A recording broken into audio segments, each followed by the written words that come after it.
ओम नमो भगवते वासुदेवाय. ओम नमो भगवते वासुदेवाय. ओम नमो भगवते वासुदेवाय. ओम ज्ञानाय नमः.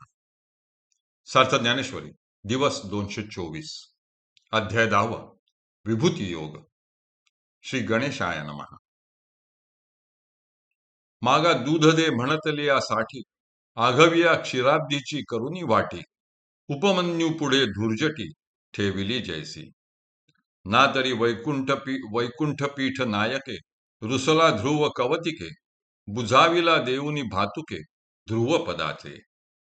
तैसी जे ब्रह्मविद्या रावो, सकळ शास्त्रांचा विसमता ठावो. ते भगवत गीता वोविये गावो, ऐसे केले. जे बोलणियाचे राणी हिंडता, नायकी जे फळलिया अक्षराची वार्ता. परी ते वाच्याची केली कल्पलता, विवेकाची. पूर्वी दूध दे अशी विनवणी केली म्हणून आघविया म्हणजे सगळ्या क्षीर समुद्राची वाटी करून, धुर्जटी म्हणजे शंकरांनी उपमन्यू पुढे जशी ठेवली. नाहीतर वैकुंठ पीठाच्या नायकाने म्हणजे विष्णूने रुसून बसलेल्या ध्रुवाला कौतुकाने भातुके म्हणजे खाऊ म्हणून आढळ असे ध्रुवपद देऊन त्याची समजूत काढली. त्याप्रमाणे जे विद्येचा रावो म्हणजे राजा आहे आणि जे सकळ शास्त्रांचे विश्रांती स्थान आहे, ती भगवद्गीता मी प्राकृत मराठी भाषेत ओवी छंदामध्ये गावी अशी योजना श्री गुरूंनी केली. असे पहा की ज्या बोलण्याच्या म्हणजे वाचेच्या रानात हिंडत असताना वाचारूप वृक्षाला विचाररूप अक्षरांची फळे आल्याची वार्ता देखील ऐकू येत नाही. ती वाचाच माझ्या बाबतीत श्री गुरूंनी विवेकाची कल्पलता असल्याप्रमाणे केली. होती देहबुद्धी एकसरी, ते आनंद भांडारा केली वोवरी. मन गीतार्थ सागरी, जळ शयन झाले. ऐसे एक एक देवांचे करणे, ते अपार बोलो केवी मी जाणे. तरी अनुवादलो धीटपणे, ते उपसाही जोजी. आता आपुलेनी कृपा प्रसादे, मी या भगवद्गीता वोवी प्रबंधे. पूर्वखंड विनोदे वाखाणिले. प्रथमी अर्जुनाचा विषादू, दुजी बोलिया योगू विशदू. परी सांख्य बुद्धीसी भेदू, दाऊनिया. जी माझी बुद्धी देहाशी एकसरी म्हणजे तादात्म्य पावली होती, त्या माझ्या देहबुद्धीला देह तादात्म्यापासून सोडवून आनंदाच्या भांडारामधील एक वोवरी म्हणजे खोली असल्याप्रमाणे केले आणि माझे मन गीतार्थाच्या सागरामधील एक जळशयन वा जलमंदिर झाले. याप्रमाणे गुरुदेवांची करणी अशी अगाध आहे. त्यांच्या लीला अपार व अनंत असल्यामुळे त्यांचे बोलून वर्णन करण्याचे मी कसे जाणणार. तरीही हे श्रोते हो, मी धीटपणे जो काही अनुवाद केला आहे तो कृपया सहन करा व मला क्षमा करा. आतापर्यंत आपल्या कृपा प्रसादाने मी गीतेचा पूर्वखंड ओविबद्ध प्रबंधाच्या रूपात विनोदे म्हणजे आनंदाने वर्णन केला. प्रथम अध्यायात आप्तस्वकीयांबरोबर युद्ध करण्याविषयीचा अर्जुनाचा विषाद वा खेद सांगितला. दुसऱ्या अध्यायात निष्काम कर्मयोग सांगितला. परंतु सांख्य म्हणजे ज्ञानयोग आणि बुद्धियोग यांच्यामधील भेद स्पष्ट करून दाखविला. तिजी केवळ कर्म प्रतिष्ठिले, तेची चतुर्थी ज्ञानेशी प्रगटिले. पंचमी गव्हरिले योग तत्व, तेची षष्ठ माझी प्रगट. आसना लागोनी स्पष्ट, जीवात्म भाव एकवट, होती जेणे. तैसी जे योग स्थिती आणि योग भ्रष्टाचे गती, ते आघवीची उपपत्ती सांगितली षष्ठी. तयावरी सप्तमी, प्रकृती परिहार उपक्रमी.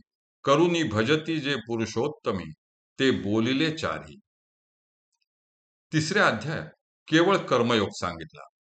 चौथ्या अध्यायात तोच कर्मयोग ज्ञानासह प्रकट केला. पाचव्या अध्यायात योग तत्व व अष्टांग योग गव्हरिले म्हणजे सांगण्यास आरंभ केला. ज्याच्या योगाने जीवात्म भावाचे व जीवाशिवाचे ऐक्य होते, तेच योग तत्व 6व्या अध्यायात आसन विधीपासून प्रारंभ करून समाधीपर्यंत स्पष्टपणे प्रकट केले. तसेच सिद्ध पुरुषांची योगस्थिती आणि योग मार्गापासून भ्रष्ट झालेल्या वा मध्येच मरण पावलेल्या पुरुषांना मिळणारी जी गती असते त्याविषयीची सगळी उपपत्ती म्हणजे त्या संबंधीची मतमतांतरे व वाद हे सिद्धांतासहित 6व्या अध्यायात सांगितले. त्यानंतर 7व्या अध्यायात उपक्रमी म्हणजे साधनेच्या आरंभीच प्रकृतीचा परिहार वा निराश करून म्हणजे प्रकृती मिथ्या व नाशिवंत आहे हे जाणून जे मज पुरुषोत्तमाची भक्ती करतात त्या आर्त, जिज्ञासू, अर्थार्थी व ज्ञानी अशा चारही प्रकारच्या भक्तांचे वर्णन केले. पाठी सप्त प्रश्नविधी बोलोनी प्रयाण समय सिद्धी एवं सकळ वाक्यावधी अष्टमाध्यायी. मग शब्द ब्रह्मी असंख्याके जे तुला काही अभिप्राय पिके ते तुला महाभारते एके लक्षे जोडे. तिये आघवाची जे महाभारती ते लाभे कृष्णार्जुन वाचोक्ती आणि जो अभिप्रावो साते शती तो एकलाची नवमी. म्हणून नवमीची या अभिप्राया सहसा मुद्रा लावावया बिहाला मग मी वाया गर्व का करू. नंतर 7व्या अध्यायात शेवटी सांगितलेल्या प्रश्न सप्तकाचे उत्तर देऊन प्रयाण समयी चित्तशुद्धी करण्याचा सकळ वाक्यावधी वा निर्णय 8व्या अध्यायात स्पष्ट करून सांगितला.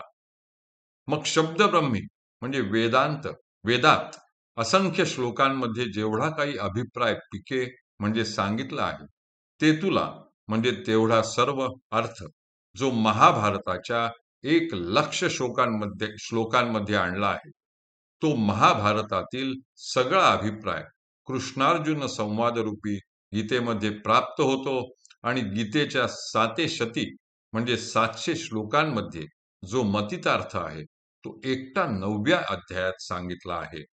म्हणून 9व्या अध्यायाचा अभिप्राय वा मतितार्थ स्पष्टपणे समजण्यास जेथे अर्जुनाचीही मती कुंठित झाल्यामुळे तो मला समजला असे म्हणण्यास तो बिहाला म्हणजे तसे म्हणण्याचे धारिष्ट्य त्याला झाले नाही.